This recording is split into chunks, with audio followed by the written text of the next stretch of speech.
Hello friends, my self doctor Mukesh और आप देख रहे हैं यूपीपीसीएस हिंदी माध्यम चैनल पर जनरल साइंस फॉर यूपीपीएससी।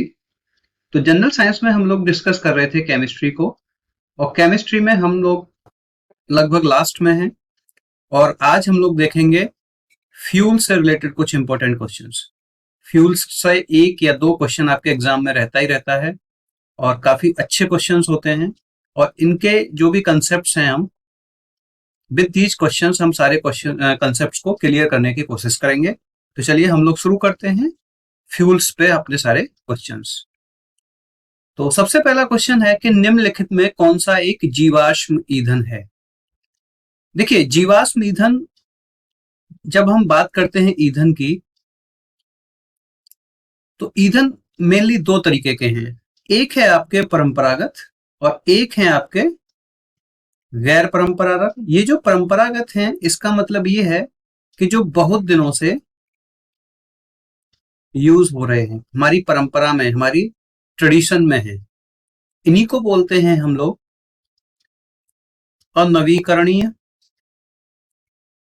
अभी अनवीकरणीय इनको इसलिए बोलते हैं कि अगर ये हम लोग यूज करेंगे तो इनको हम लोग फिर से प्राप्त नहीं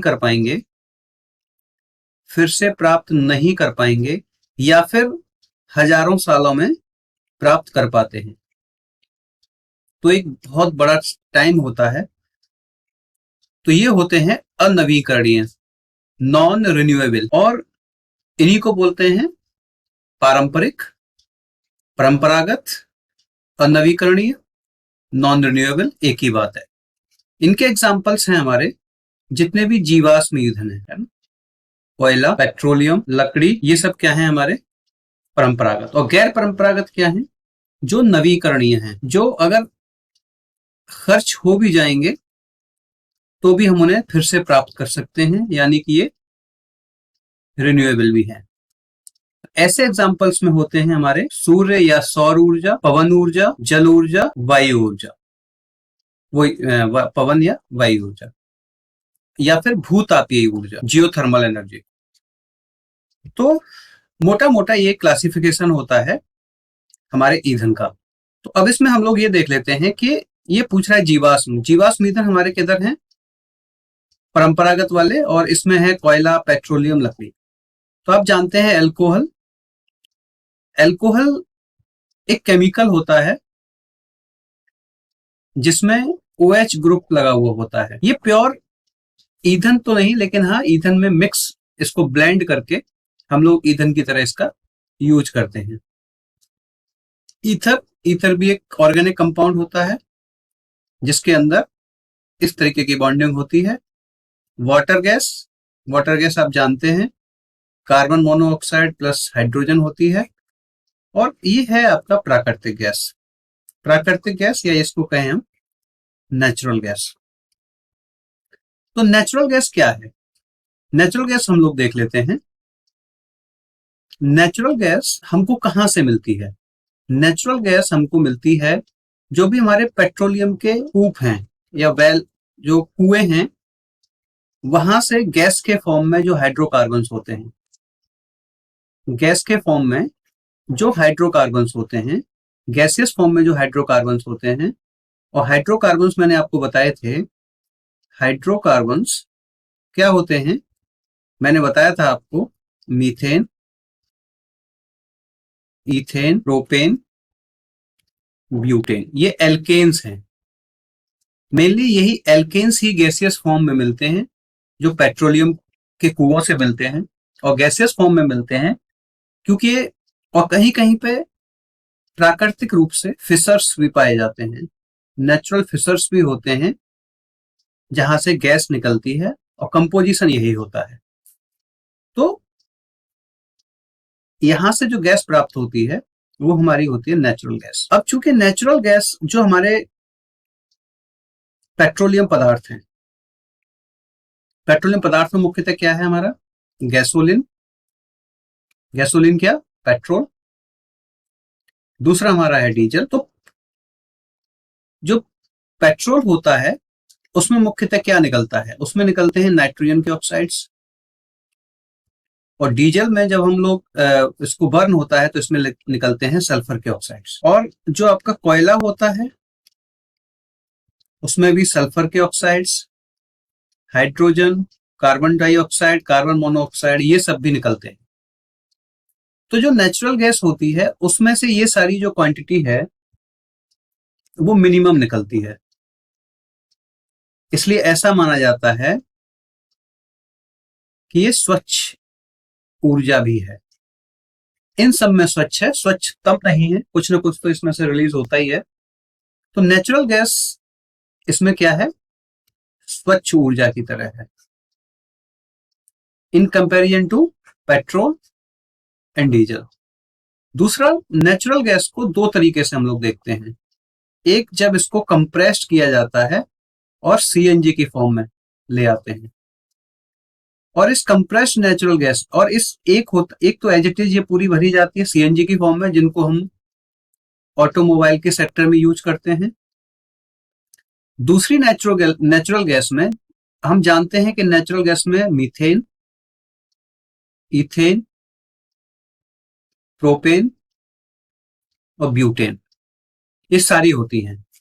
तो जब इस नेचुरल गैस में से प्रोपेन और ब्यूटेन को अलग करके और उच्च दाब और बहुत ही कम तापमान पर लिक्विड फॉर्म में बदल दिया जाता है, और लिक्विड फॉर्म में बदल करके इनको स्टील के सिलेंडर्स में भर लिया जाता है और उनको घरों में, दुकानों में एज अ फ्यूल यूज किया जाता है, तो वो कहलाता है आपका लिक्विफाइड पेट्रोलियम गैस। क्या कहलाता है वो? एलपीजी।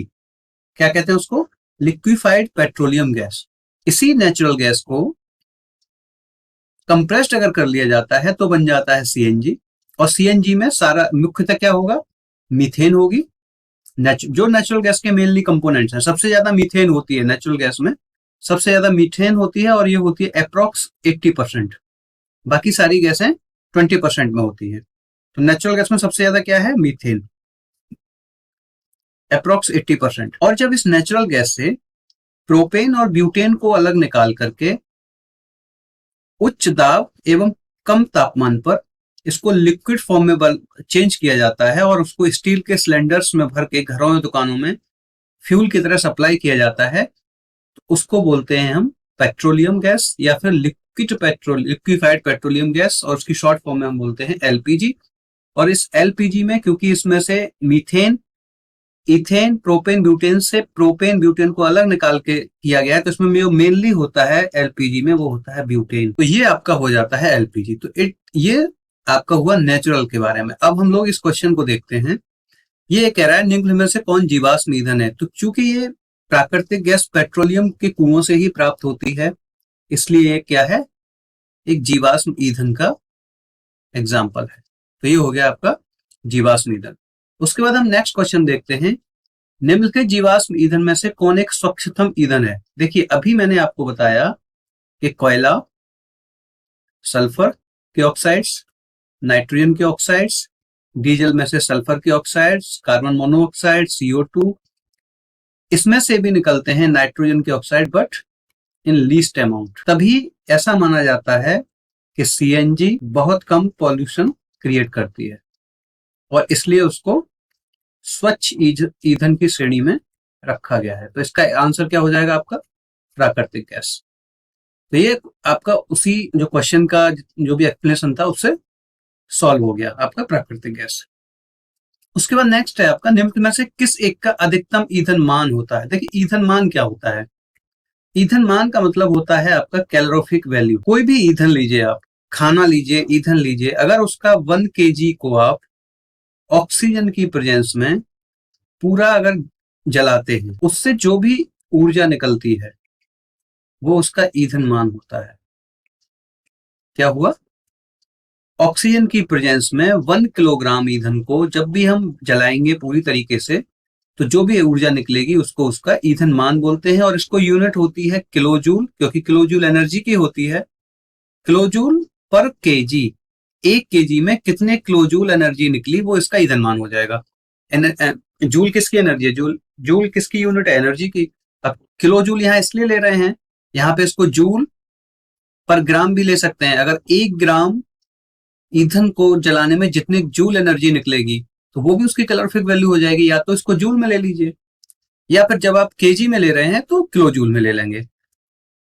तो ये एक टेबल बनी हुई है, एनसीईआरटी की एक टेबल है जिसमें कहा है काउडंग, काउडंग यानी कि जो गोबर होता है आपका, काउडंग केक, उसमें 6000 से 8000, वुड में इतनी, कोयले में इतनी, पेट्रोल में 45, डीजल, ये जितने भी आपके पेट्रोलियम हैं उसमें 45, मीथेन, सीएनजी। अब चूंकि मीथेन और CNG, CNG compressed natural gas का मेन सोर्स क्या है?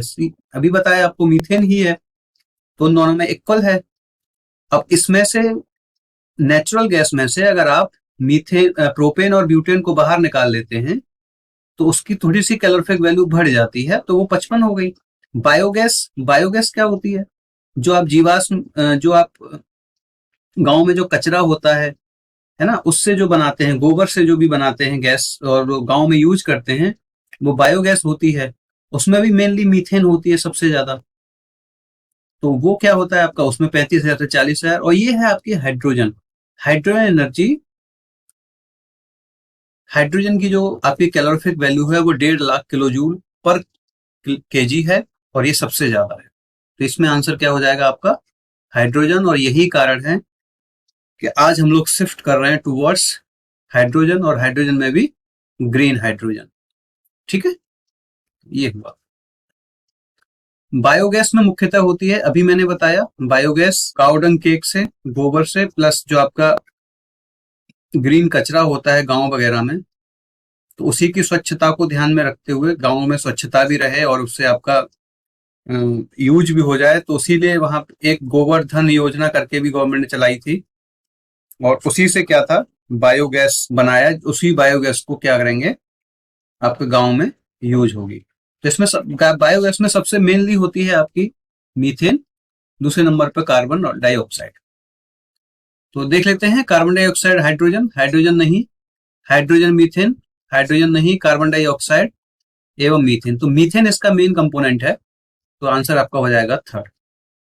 नेक्स्ट क्वेश्चन है, कौन प्राकृतिक गैस का मुख्य घटक है? मैंने बताया था आपको, नेचुरल गैस का, नेचुरल गैस का मुख्य घटक क्या क्या था? मीथेन, इथेन,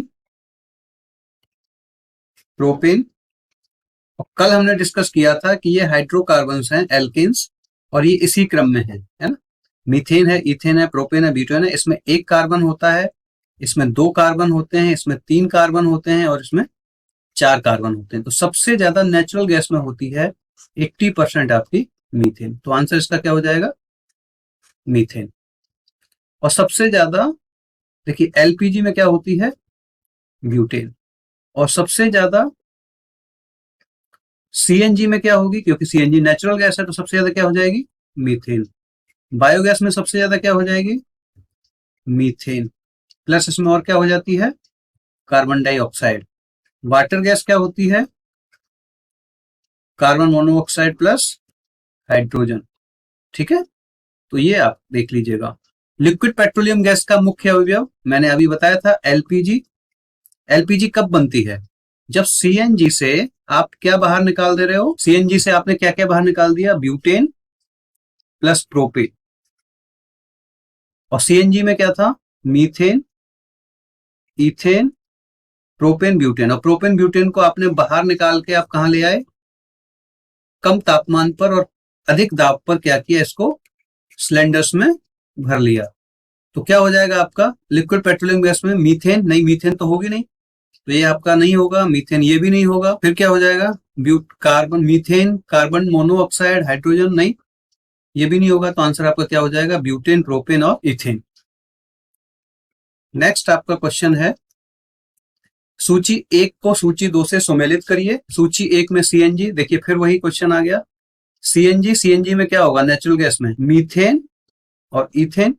एलपीजी, एलपीजी में क्या क्या होगा? ब्यूटेन और प्रोपेन। कोल गैस में क्या क्या होगा? कोल गैस में होता है आपका हाइड्रोजन, मीथेन और कार्बन मोनोऑक्साइड, है ना। और वाटर गैस आपको पता ही है, वाटर गैस में क्या होगा, कार्बन मोनोऑक्साइड CO+H2 हम लोग अभी देखे थे। और बायोगैस में मैंने बताया सबसे ज्यादा क्या होता है, मीथेन। तो CNG में क्या, मीथेन और इथेन। LPG में ब्यूटेन प्रोपेन। कोल गैस में hydrogen, methane, carbon monoxide. Coal gas कहाँ से मिलती है, कोल गैस जब कोयले से कोक बनाते हैं, इसी प्रक्रम में क्या होता है, गैस निकलती है, वो कोल गैस कहलाती है। और कोल गैस में क्या क्या मेनली होता है, हाइड्रोजन होता है, मीथेन तो होगा ही होगा क्योंकि मीथेन बेड होता है वहां पे बना। कोल बेड में कहाँ सबसे ज्यादा मिलती है, मीथेन गैस तो वहां रहेगी ही। और जब उसको हम जला रहे होते हैं ऑक्सीजन की प्रेजेंस में कोयले को, तो कार्बन डाइऑक्साइड तो निकलेगी निकलेगी। तो कोल गैस में क्या हो जाएगा, हाइड्रोजन, मीथेन और कार्बन कार्बन मोनोऑक्साइड। ठीक है, नेक्स्ट है आपका गैसोहॉल। गैसोहॉल एक मिश्रण है। देखिए गैसोहॉल एक्चुअल में क्या है, गैसोलिन प्लस इथेनॉल। हमारे इंपोर्ट में जो भी ट्रांसपोर्टेशन जो हम लोग क्रूड ऑयल का कर रहे हैं, उसकी लागत को कम करने के लिए गवर्नमेंट ने क्या किया कि गैसोलीन यानी कि जो पेट्रोल है उसमें इथेनॉल C2H5OH इसको ब्लेंड करने का प्रोग्राम गवर्नमेंट ने चलाया।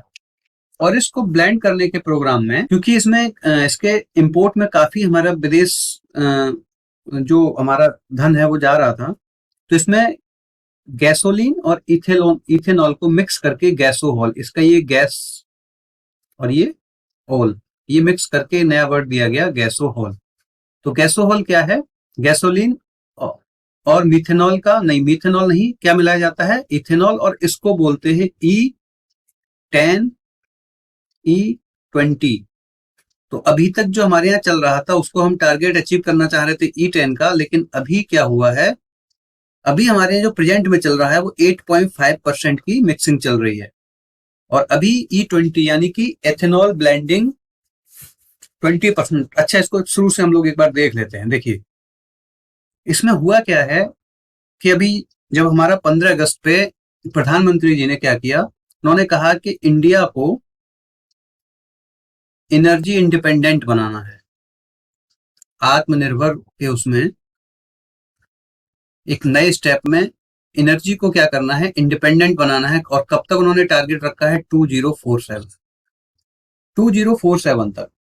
तो उसी प्रोग्राम में हम लोग क्या कर रहे थे कि हमारा अभी तक क्या था कि E10 यानी कि इथेनॉल एक ब्लेंडिंग प्रोग्राम था। इथेनॉल ब्लेंडिंग प्रोग्राम में ये था कि जो हमारी राष्ट्रीय जैव नीति, राष्ट्रीय जैव ईंधन नीति 2018 है, उसके अनुसार जो इथेनॉल ब्लेंडिंग प्रोग्राम है उसमें इथेनॉल 20% हमको मिक्स करनी थी, ब्लेंड करनी थी पेट्रोल में। कब तक, 2030 तक, 2030 तक। लेकिन अभी क्या हुआ, अभी 15 अगस्त पे इंडिया के इंडिपेंडेंस डे पे प्रधानमंत्री जी ने कहा कि इस 2030 को हमको लेके आना है, E20 का जो प्रोग्राम है इसको हमको लेके आना है 2025 तक। यानी कि ये टारगेट को हमने क्या किया, रिवाइज किया, टारगेट रिवाइज किया। अब टारगेट रिवाइज करने के लिए हमको क्या करना है कि 20% इथेनॉल मिक्स करना है हमको पेट्रोल में। कब तक, 2025 तक। तो इसके लिए और एक स्टेप कंपनियों ने, जो हमारी पेट्रोलियम कंपनियां हैं, तो आप देखिए ट्वीट देखिए भारत पेट्रोलियम का, target to achieve 20% ethanol blending in petrol by 1 April 2023 for greener India. ये एक स्टेप और आगे बढ़े। उन्होंने कहा कि नहीं भाई, हम शुरुआत कब से कर देंगे, हम शुरुआत कर देंगे इस 2025 को अचीव करने के लिए, हम शुरुआत कर देंगे 1 अप्रैल 2023 से ही। यानी कि भारत के कुछ एरिया में 1 अप्रैल 2023 से ही क्या होगा, E20 गैसोहॉल मिलना स्टार्ट हो जाएगा। और 100% यानी कि 100% एरिया में कब तक मिलना स्टार्ट हो जाएगा? E20 2025 तक। इसको देखिए कि आप सबसे पहले क्या हुआ कि प्रधानमंत्री जी ने कहा कि हमको एनर्जी इंडिपेंडेंट बनाना है 2047 तक। हमारी जो अभी तक की राष्ट्रीय जैव ईंधन नीति 2018 है, उसके अनुसार हमको 20% का इथेनॉल ब्लेंडिंग प्रोग्राम, ईबीपी इसको बोलते थे, इथेनॉल ब्लेंडिंग प्रोग्राम, ये कब तक लागू करना था? 2030 तक। लेकिन प्रधानमंत्री जी ने 15 अगस्त 2021 को इस टारगेट को रिवाइज किया और रिवाइज करने पे कहा कि नहीं, हमको इस प्रोग्राम को ग्रीनर इंडिया के लिए अचीव करना है और अपनी जो विदेशी मुद्रा है उसको बचाने के लिए 2025 तक हमको इसको टारगेट को अचीव करना है। जो पेट्रोलियम कंपनी है उन्होंने कहा कि ठीक है, इस टारगेट को अगर हमको अचीव करना है तो हमको क्या करना है कि पेट्रोल में हम लोग 1 अप्रैल 2023 से ही कुछ चुनिंदा जगहों पे E20 गैसोहॉल को उपलब्ध करा देंगे। और 100% एरिया में हम कब तक उपलब्ध करा देंगे? 2025 तक, जिससे कि प्रधानमंत्री जी द्वारा दिया गया टारगेट को हम लोग अचीव कर सकें। अब इसको कैसे किया जाएगा? इसके लिए एक समिति बनाई। एक्चुअल में होगा क्या कि जब आप 20% इथेनॉल को मिलाएंगे तो हमको approximately 10 billion litre ethanol per year चाहिए था, यानी कि अप्रोक्सीमेटली 10,014 करोड़ लीटर इथेनॉल की रिक्वायरमेंट होगी इस प्रोग्राम को अचीव करने के लिए। अभी तक क्या है, इथेनॉल हमारे यहाँ इतना नहीं पैदा होता है, तो इसके लिए एक समिति बनाई और उस समिति में मिस्टर राकेश सब्रवाल इसके अध्यक्ष थे, मिस्टर राकेश सब्रवाल। तो उन्होंने कहा कि हमको सेकंड जनरेशन का जो इथेनॉल प्रोडक्शन है उस पर जोर देना चाहिए। देखिए, इथेनॉल प्रोडक्शन की 3 जनरेशन है। इंडिया में क्या होता है, फर्स्ट जनरेशन पे ज्यादा जोर दिया जा रहा है। फर्स्ट जनरेशन क्या होता है इंडिया जनरेशन, ये corn seed plus sugar cane से बनता है। सेकंड जनरेशन जो है वो किससे बन रहा है? ये जो आपका इनएडिबल जो राइस की हस्क होती है, व्हीट का जो हम लोग भूसी बोलते हैं, भूसा, उससे बनता है। और जो आपने देखा होगा कि जो लुगदी बनती है शुगर केन की, उससे ही सेकंड जनरेशन का बनता है। और थर्ड जनरेशन का आपका बनता था साल्ट वाटर से, एल्गी प्रोडक्शन, सीवेज, ये थर्ड जनरेशन का बनता था। तो उन्होंने कहा कि हमको सेकंड जनरेशन पे ही निर्भर नहीं रहना है, हमको थर्ड जनरेशन की तरफ भी सोचना है, तभी हम लोग इस टारगेट को अचीव कर पाएंगे। इसके लिए एफएसएसएआई ने भी एक प्रोग्राम चलाया। एफएसएसएआई ने रूको प्रोग्राम चलाया। रूको रूको क्या है? Repurpose usable cooking oil. इसके द्वारा उन्होंने क्या करेंगे, ये भी इससे बायोडीजल बनाएंगे। तो इस तरीके से गोवर्धन योजना इसी के जरिए आई। प्रधानमंत्री जीवन योजना इसके जरिए आई। जी, प्रधानमंत्री जीवन योजना में क्या क्या क्या कहा गया कि जो हमारा सेकेंड जनरेशन का इथेनॉल है उस पर हमको ज्यादा फोकस करना है। तो प्रधानमंत्री जीवन योजना, रोको, एफएसएसआई की गोवर्धन योजना, और एक प्रोजेक्ट चलाया गया E100। ये पायलट प्रोजेक्ट की तरह शुरू किया गया। E100 कैसे? ये पायलट प्रोजेक्ट की तरह शुरू किया गया पुणे में। उसमें एक दोपहिया वाहनों में केवल इथेनॉल को 100% के द्वारा चलाने के लिए एक पायलट प्रोजेक्ट की तरह यूज किया गया और उसके काफी अच्छे रिजल्ट आए। और ये मोटरसाइकिल में किया गया था, टीवीएस अपाचे में, पुणे में किया गया। तो इस तरीके से, किस तरीके से हमारे जो गैसो हॉल क्या है, इसको 20% के हमारे टारगेट्स क्या हैं, इस टारगेट्स को कैसे रिवाइज किया गया है, ये सब इसके बारे में रहा। तो अब इसको आप देख लेंगे। इसलिए ये भारत पेट्रोलियम वालों ने वर्ल्ड एनवायरनमेंट डे 2021 में, जो 5 जून 2021 को जो विश्व पर्यावरण दिवस होता है, उसी दिन इन्होंने एक ट्वीट किया कि हमको अगर 20% इथेनॉल का जो ब्लेंडिंग प्रोग्राम है पेट्रोल का, उसको अगर अचीव करना है 1 अप्रैल 2023 को, 2025 को, तो हम तैयारी कुछ जगहों पे कर देंगे 1 अप्रैल 2023 से ही। तो दे आर डूइंग गुड। तो ये भारत पेट्रोलियम, तो ये आपका गैसोलीन पेट्रोल या और इथेनॉल का गैसोल एक मिश्रण है। उसके बाद हम देखते हैं कि निम्नलिखित कथनों पर विचार कीजिए। कोयला, पेट्रोलियम तथा प्राकृतिक गैस जीवाश्म ईंधन है। कोयला ठीक है, पेट्रोलियम ठीक है और प्राकृतिक गैस, तीनों ये स्टेटमेंट बिल्कुल ठीक है, तो ये करेक्ट है। गैसोहॉल बेंजीन तथा एल्कोहल का मिश्रण है, नहीं, ये अभी हमने देखा कि गैसोहॉल क्या है, पेट्रोल तथा एल्कोहल का मिश्रण है। भूतापीय ऊर्जा एक अपारंपरिक ऊर्जा का स्रोत है, ठीक है। जियोथर्मल एनर्जी क्या है, एक रिन्यूएबल सोर्स ऑफ एनर्जी है। और गोबर गैस में मुख्यतः मीथेन होती है, आपको पता है। गोबर गैस क्या है, बायोगैस, और बायोगैस में मैंने बताया था आपको मेनली क्या होती है, मीथेन प्लस कार्बन डाइऑक्साइड। तो आपका ये भी सही है, ये भी सही है। आपका गलत वाला कौन सा हो जाएगा, सेकंड, गैसोहॉल क्या है, पेट्रोल का है, न कि बेंजीन का।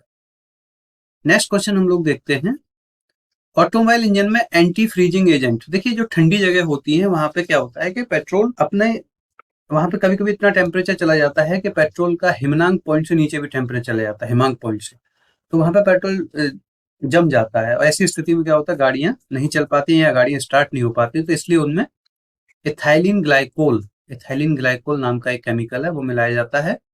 और ये क्या होता है, एंटी फ्रीजिंग एजेंट, है ना। तो इसका आंसर हो जाएगा इथाइलिन ग्लाइकोल।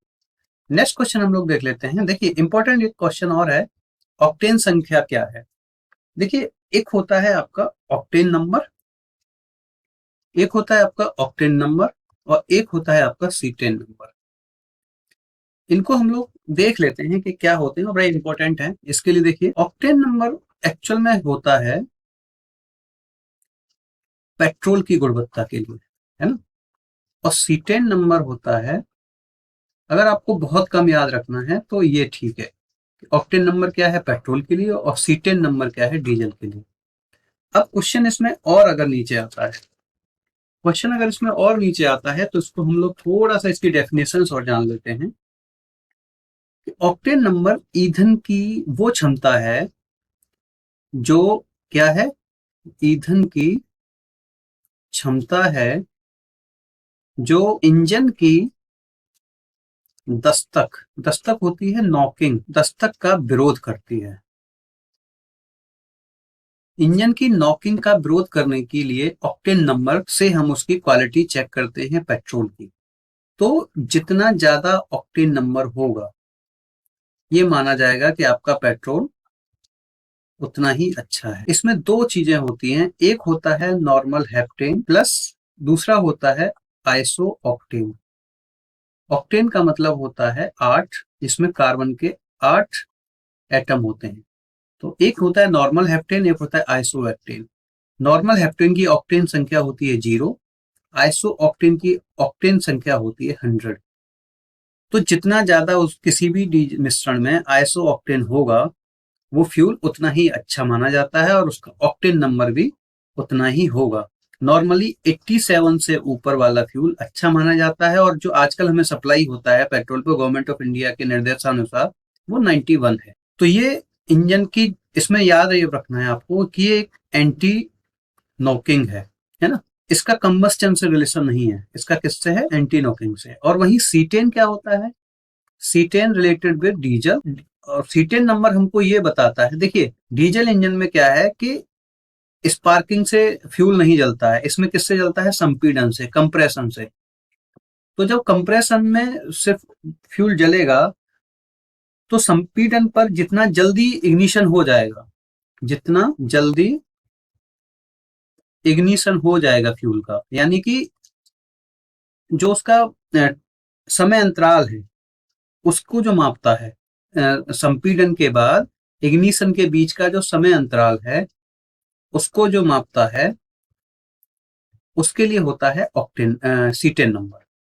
तो जितना कम समय अंतराल होगा, जितना कम समय अंतराल होगा, यानी कि ये सीटेन नंबर जितना ज्यादा होगा डीजल उतना ही अच्छा माना। तो ये जो सीटेन नंबर है कंबस्शन से रिलेटेड है, इग्निशन से रिलेटेड है, और जो ऑक्टेन नंबर है आपका एंटी नॉकिंग होता है ना। तो ये आपका हो गया ऑक्टेन नंबर और ये हो गया आपका सीटेन नंबर। हम लोग इस क्वेश्चन को देख लेते हैं कि ऑक्टेन संख्या गुणवत्ता का माप है। इसमें तो सिंपल पूछा है खाद्य तेलों का, पेट्रोल का, केरोसिन का, तो हम लोग जानते हैं कि ये तो सीधे सीधे आंसर हो जाएगा, लेकिन उसके पीछे और भी अगर क्वेश्चन पूछ लेता है तो मैंने आपको बता दिया। ये एक कंपैरिजन है octane number versus cetane number. तो इसमें दिया है octane number is a measure of the performance of a fuel, ठीक है।